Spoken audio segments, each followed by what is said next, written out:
Hello, everyone. Welcome to this episode of Coffee with Cliff. My name is Cliff Duvenois, and these are the stories that chronicle my journey to get 1% better every day across the areas of mind, body, business, and relationships.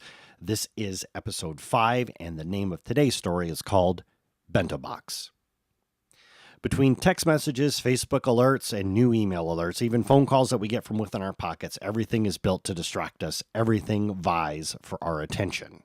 These distractions prevent me from being in the moment, impact my relationships, and my time with the person that I'm with suffers. The only way that I could keep my relationship strong was to create a mental bento box. Some people would call this compartmentalization. Compartmentalization is simply where you divide or separate items into isolated compartments. For me, it's a mental bento box. One compartment is for work, another is for writing, a third is for my family, another is for my friends. In my 20s and in my 30s, my thinking was this melange of disparate thoughts, each focused on a different activity. It wasn't hard for something to completely distract me from whatever it was that I was doing. If I was having dinner with my friends, suddenly I'd have a V8 moment and I would know how to solve a work problem and I would go and I would actually work it. It was during my midlife crisis that I realized that my life was horribly out of balance. My mind perceived any random thought as important, gave it priority, and I acted on it. And my relationships suffered for it. One day I asked myself a very simple question. When I'm with someone, what is the priority? Is it any seemingly random thought that enters my mind, or is it my relationship with that person? To me, the answer was simple.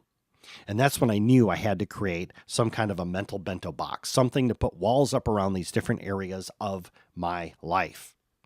Oddly enough, it was during a podcast with Tony Robbins that he shared something that really crystallized why I created the mental bento box.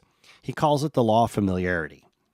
Tony Robbins said, the law of familiarity states that if you're around someone or something long enough, you tend to take them for granted. Now, I understand that my time is valuable, and if I'm going to spend time with someone, it's because I think they are worthy of my time. But I also understand that their time is valuable. They could be doing one of 100 different things rather than be with me at that moment.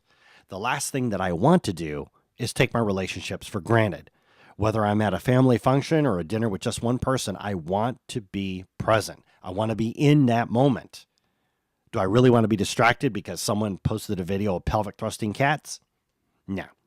So I keep everything pigeonholed until I need it or can deal with it at another time. But sometimes something will bleed over from one box into another, a problem that has festered, an unknown crisis that has popped up, and then I do become distracted.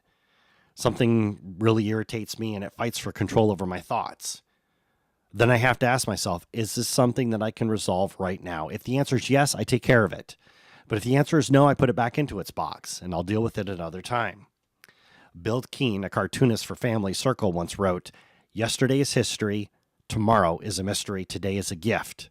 That is why we call it the present." And it's a present that I refuse to squander. This has been Coffee with Cliff. Thank you for listening.